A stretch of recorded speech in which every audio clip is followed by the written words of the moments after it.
तो कोरिलेशन का मतलब क्या है बेटा? कोरिलेशन का मतलब है the relation between two variables are called correlation.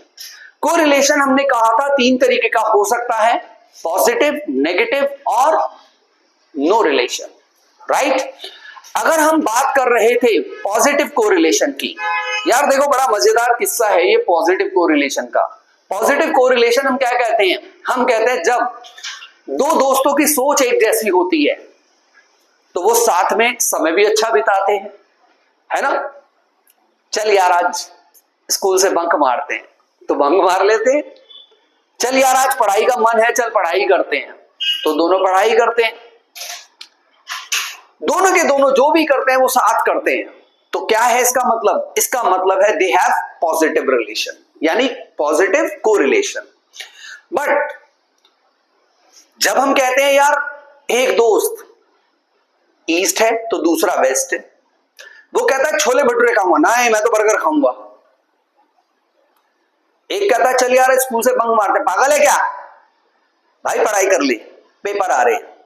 तो वो दोनों क्या है? एक दूसरे के अपोजिट्स हैं।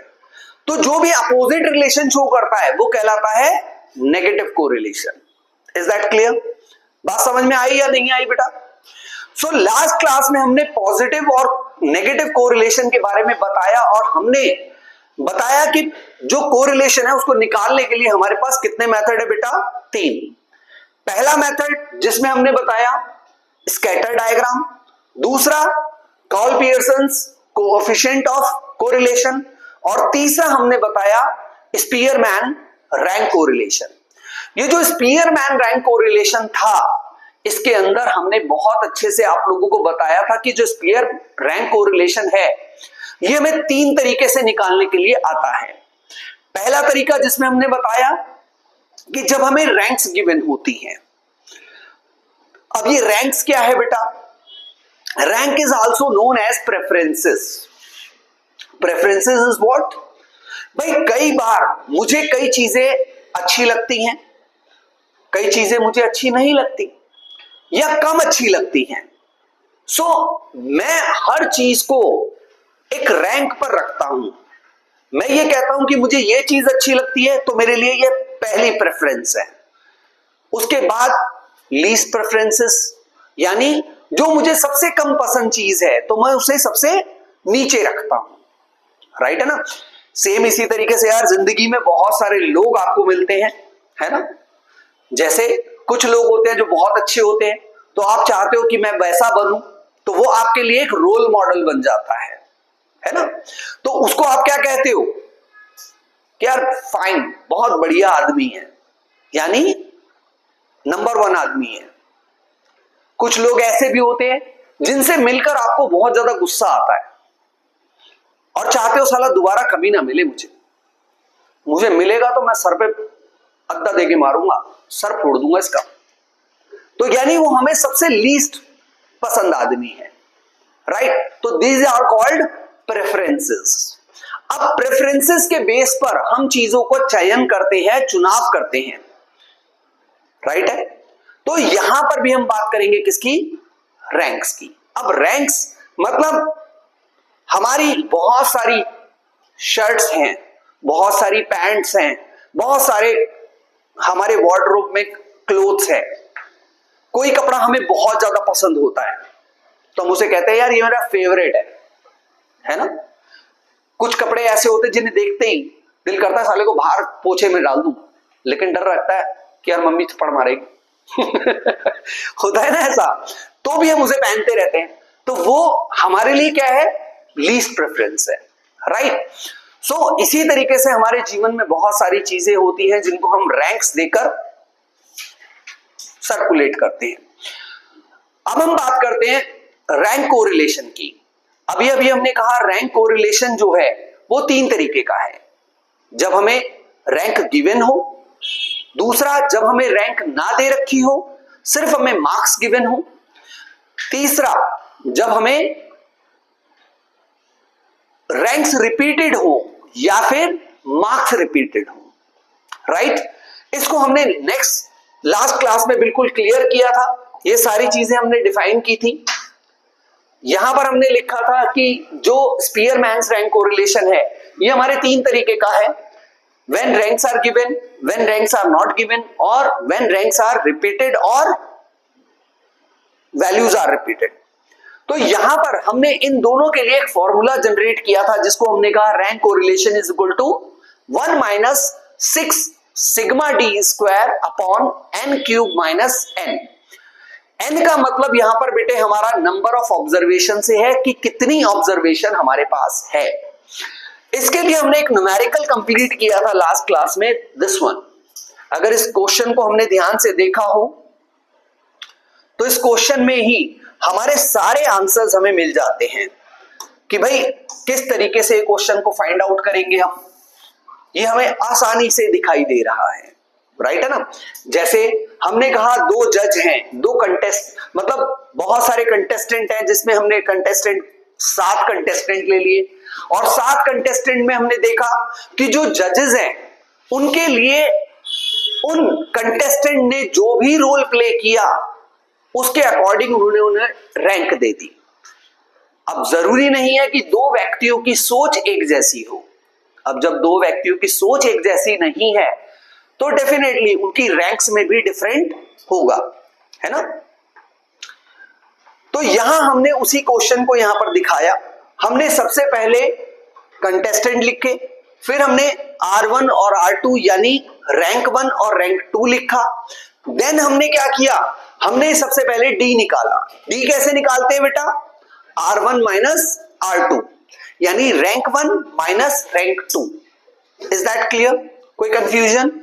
श्योर है, पक्का है, डन। और उसके बाद हमने जो भी D निकाला उसमें हमने उसको स्क्वायर कर दिया और उसका टोटल किया तो हमारे पास क्या आ गया, सिग्मा डी स्क्वायर, राइट। और इस सारी वैल्यूज को हमने इस फॉर्मूले में पुट कर दिया और हमारे पास क्या आ गया, इस तरीके से हमारे पास रैंक कोरिलेशन निकल आया। लेकिन साथ ही साथ याद करो, मैंने आप लोगों को यह भी बताया था कि जो रैंक कोरिलेशन है हमेशा आंसर कितना आएगा, -1 और 1 के बीच, राइट है। -1 और 1 के बीच में आंसर आएगा।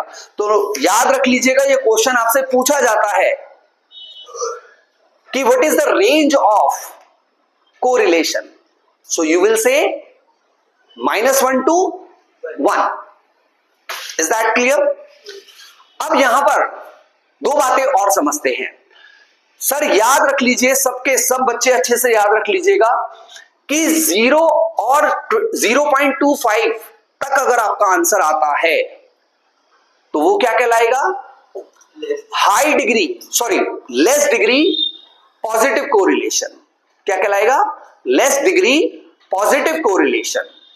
अगर वो 0.25 से लेकर 0.75 तक आता है तो हम क्या कहेंगे, मॉडरेट, क्या कहेंगे, मॉडरेट डिग्री पॉजिटिव कोरिलेशन। अगर आंसर हमारा 0.75 से लेकर 1 के बीच में आता है तो हम क्या कहेंगे, हाई डिग्री पॉजिटिव कोरिलेशन। लेकिन अगर आंसर केवल 1 आ जाता है तो हम क्या कहेंगे, perfect positive correlation. Is that clear? इसी तरीके से हम नेगेटिव में भी देखेंगे। अगर आंसर हमारा 0 से लेकर -0.25 तक आता है तो हम कहेंगे लेस डिग्री नेगेटिव कोरिलेशन।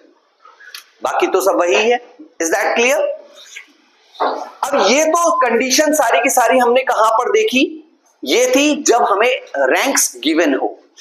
अब हम कहते हैं हमें रैंक्स नहीं दी हुई, हमें क्या नहीं दी हुई, रैंक्स नहीं दी हुई।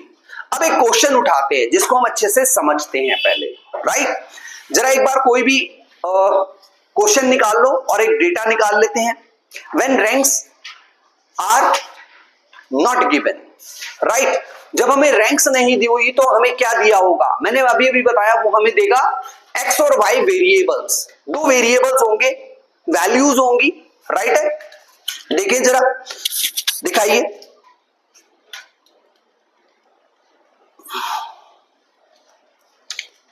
नहीं ये नहीं है,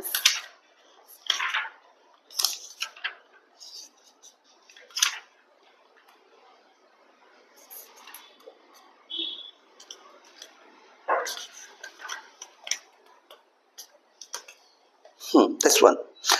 अगर हम इस डेटा को देखें, देखिए जैसे हमारे पास क्वेश्चन क्या कहता है, calculate rank correlation of coefficient between marks assign to 10 student. Marks given है, क्या दिया हुआ है, मार्क्स गिवन है।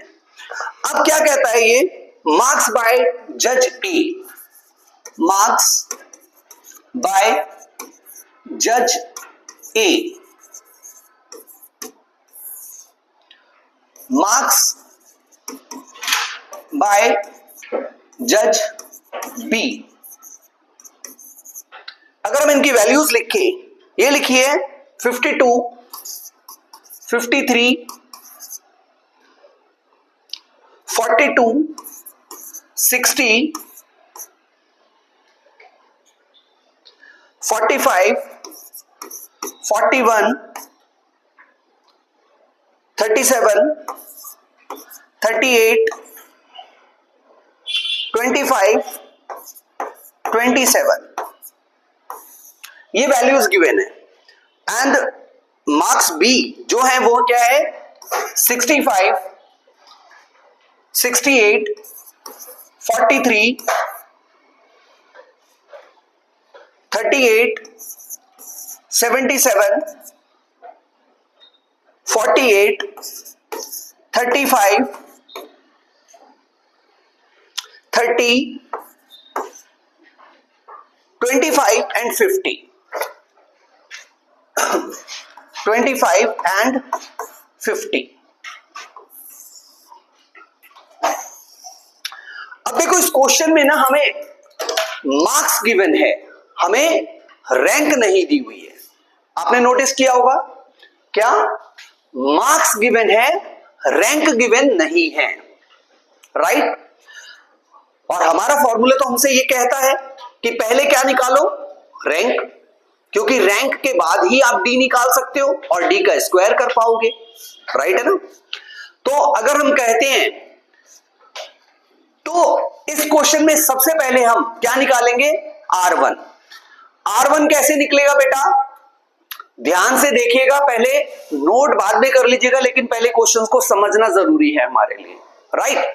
देखो हम कहते हैं, ये हमने कहा R1, R1 कैसे निकालेंगे हम कहते हैं सर इसमें ना असेंडिंग ऑर्डर में चलो या डिसेंडिंग ऑर्डर में चलो, दोनों में से कोई भी एक तरीका, क्या, या तो असेंडिंग ऑर्डर या डिसेंडिंग ऑर्डर।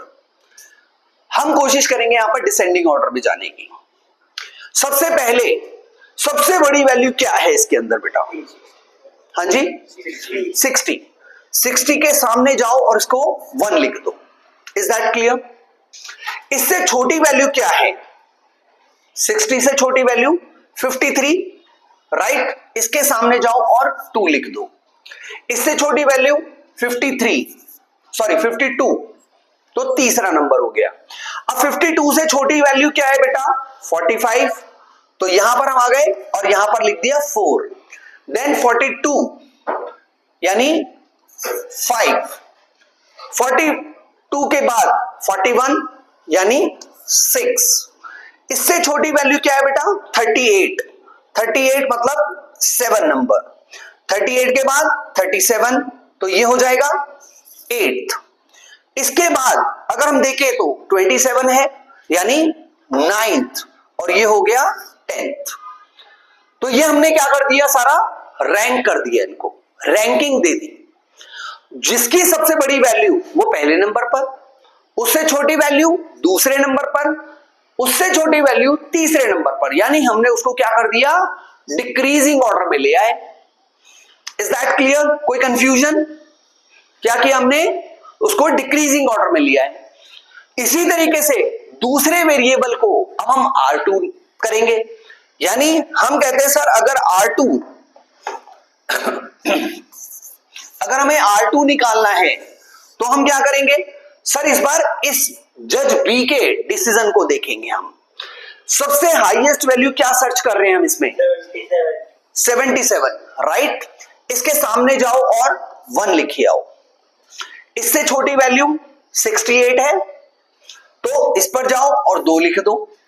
इससे छोटी 65 3 लिख दिया, देन 48 यानी इसके सामने जाएंगे और 4 लिख देंगे। नहीं गलती हो गई, 50 भी है बेटा, तो 50 पर जाएंगे 4 लिख देंगे और 48 पे हम 5 लिख देंगे।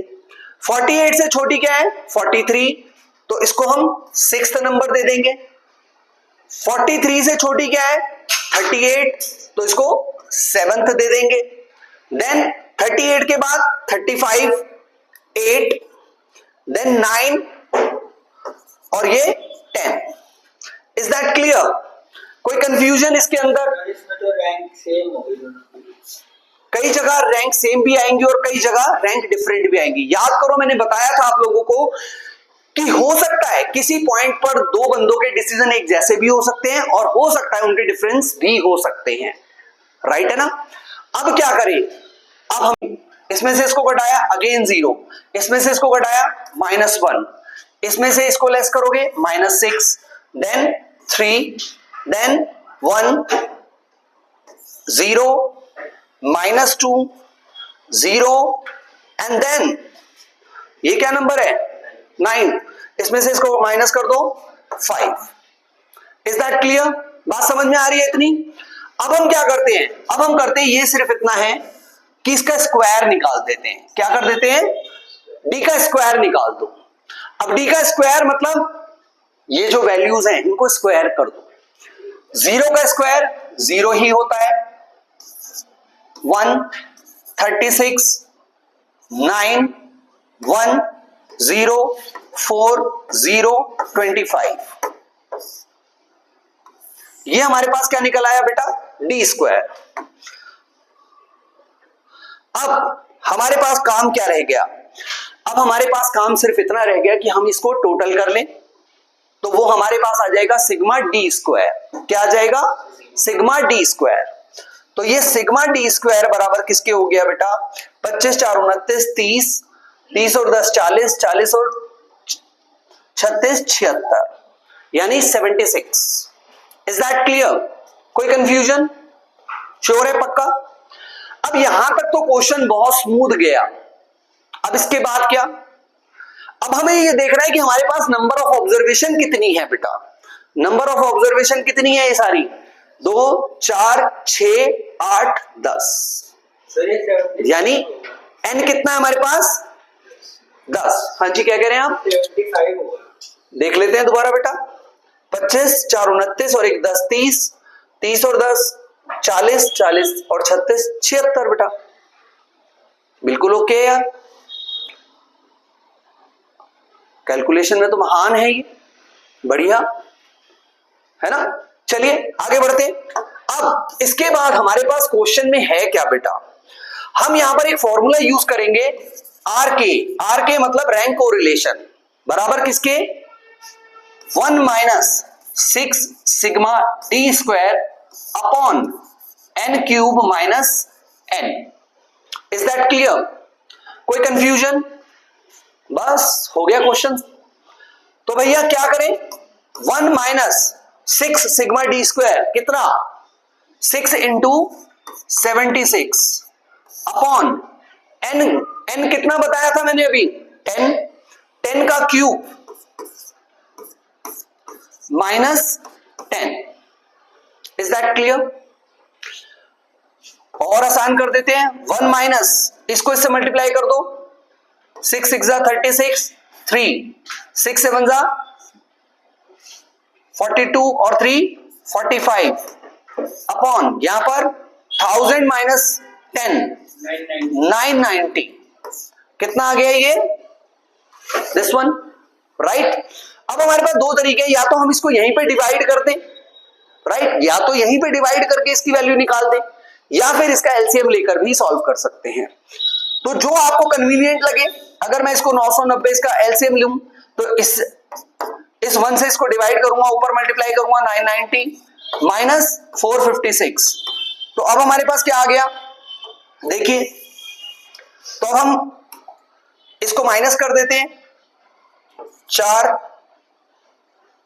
3 5 बटे 990। बस इतना ही है, इसको डिवीजन करो, देखो क्या आता है आंसर। करके देख लेते हैं दो दो से, इसको स्मॉलेस्ट डिवीजन करो। 2 2 जा 4, 2 6 जा 12, 2 7 जा 2 4 जा 8, 2 9 जा एंड 2 5 जा। राइट है, क्लियर है इतना। अब 267 को अगर मुझे 495 से डिवाइड करना हो तो भैया सिंपल सा डिवीजन कर दूंगा मैं, 267 डिवाइड बाय 495। ये तो मुझे पता है कि 267 495 से तो डिवाइड होने से रहा, तो यहां मुझे लगाना पड़ेगा जीरो और डेसिमल, और एक जीरो लगानी पड़ेगी यहां। राइट है, तो किससे करूं? 5 5 4 जा 5 पंजे 25, 2 5 ने 45 और 2 47, 4 5 चौक 20 और 4 24। कितना आ गया बेटा? इसको माइनस कर दो, 5 ये बचेगा 16 9 1। अब एक जीरो और लगा देते हैं यहां पर। राइट है, किस पे जाएगा? 4 पे। 4 पे भी नहीं जाएगा, ये थोड़ा ज्यादा हो जाएगा 4 पे जाके। 4 पंजे 20, 4 दिन 36, 2 38, 4 चौक 16 और 3 19, 338। ठीक है, 4 पे ही जाएगा। 4 से इसको किया तो 4 पंजे 20, 2 4 4 दिन 36 और 2 38, 3 4 4 चौक 16 और 3 19। सॉरी ज्यादा हो गया, तो इसको क्या करें? सिंपल 3 से कर देंगे, 3 से कर देंगे, 3 से कर दो भाई। 3 पंजे 15, 1 3 निम 27 और 1 28, 2 3 चौक 12 और 2 14। बस हमें सिर्फ डेसिमल के 2 पॉइंट्स तक चाहिए आंसर। तो हमने कितना देखा? ये क्या आ गया बेटा? 0.53। अब तो आपको पता लग ही गया होगा ये किस तरीके का रिलेशन है। याद करो वो जो लाइन थी जो हमने बताई थी कि आंसर अगर आपका 0.25 से लेकर 0.75 तक आता है तो क्या कहलाएगा? मॉडरेट। और क्योंकि वो पॉजिटिव में आंसर आ रहा है, प्लस में आ रहा है, तो आप क्या कहोगे? Moderate positive correlation. ठीक है ना, तो आप लिख दोगे इसमें हेंस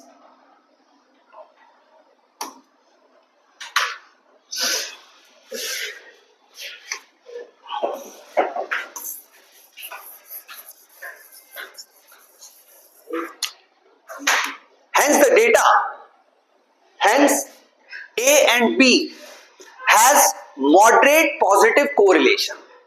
Is that clear? हाँ जी, ओके, परफेक्ट।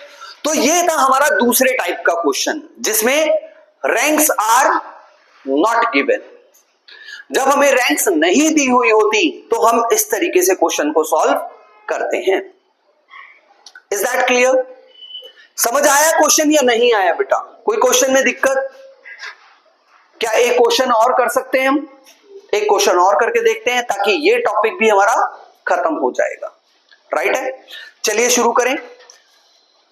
नोट कर लिया आप लोगों ने? चले आगे, बढ़िया। चलिए नेक्स्ट क्वेश्चन। अगर हम एक और एग्जांपल ले लें, एक और एग्जांपल लेते हैं।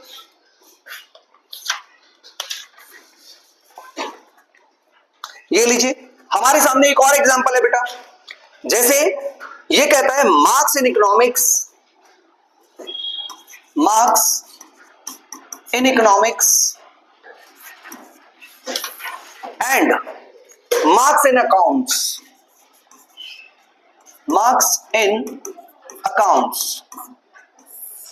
ये दो चीजें हमें गिवन है।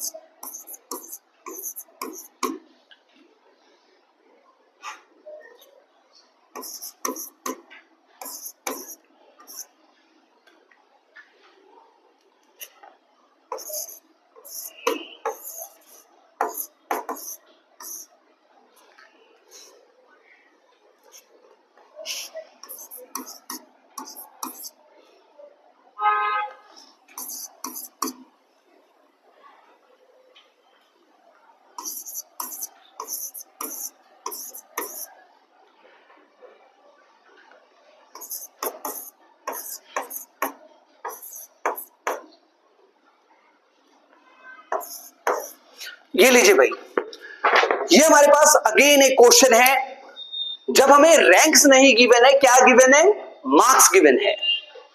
सेम वही मेथड फिर से एक बार अप्लाई करेंगे। क्या सबसे पहले क्या निकालेंगे बेटा इसमें, रैंक। और रैंक किस बेस पर निकालेंगे, सबसे बड़ी वैल्यू पहला नंबर, उससे छोटी वैल्यू दूसरा नंबर, राइट। तो इसी तरीके से हम रैंक निकालते चले जाएंगे और हमारा क्वेश्चन सॉल्व होता चला जाएगा। तो हम कहते हैं, मान लीजिए रैंक 1, रैंक 1 क्या है हमारे पास, सबसे पहला इसमें देखेंगे सबसे हाईएस्ट वैल्यू है 95, तो 1। इसके बाद 90 यानी सेकंड नंबर, देन 90 के बाद हमारे पास है 85, तीसरा नंबर, देन चौथा नंबर 80, उसके बाद 80 के बाद हमारे पास है वैल्यू सीधी 70 यानी फिफ्थ नंबर, देन 70 के बाद 60, ये हमारे पास सिक्स्थ नंबर, इसके बाद सीधा 50 है तो 7, देन 50 के बाद हमारे पास सबसे छोटी वैल्यू क्या है 45, 8, देन 49 और ये 35 यानी 10th, राइट है जी। अब इसी तरीके से हम निकालेंगे रैंक 2। अब रैंक 2 निकालने के लिए हमें फिर से वही करना है, सबसे हाईएस्ट वैल्यू कौन सी है, 90 है सर, 91, इसके बाद 85 है सर 2, देन 75 3, देन 70 4, 65 5, 65 के बाद अगर हम ध्यान दें तो सीधा हमारे पास वैल्यू है 50, नहीं 60 भी है, 5 6, 50 7th, देन इसके बाद 45 8, देन 9th और ये 10th। ये हमारे पास क्या निकल गई बेटा, रैंक। Is that clear. अब बहुत आसान हो गया क्वेश्चन अगेन, सर डी निकाल देंगे पहले और फिर निकाल लेंगे इसका डी स्क्वायर। डी निकालने के लिए मैंने बताया रैंक 1 में से रैंक 2 को लेस कर दो, 2 -2 0 -1 0 -1 1 0 2 and 1, इसका स्क्वायर कर देते हैं, 4 4 0 1 0 1 1 0 4 1।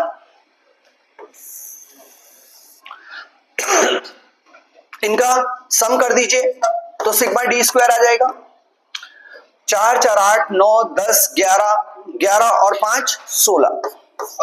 ये लीजिए भाई, समझ आ रहा है क्वेश्चन या नहीं आ रहा है। अब नंबर ऑफ ऑब्जर्वेशन कितनी है हमारे पास, 2 4 6 8 10, अगेन 10 ऑब्जर्वेशंस हैं। फिर वही तरीका हम अपनाएंगे, हमारा फॉर्मूला वही रहेगा। क्या था हमारा फॉर्मूला,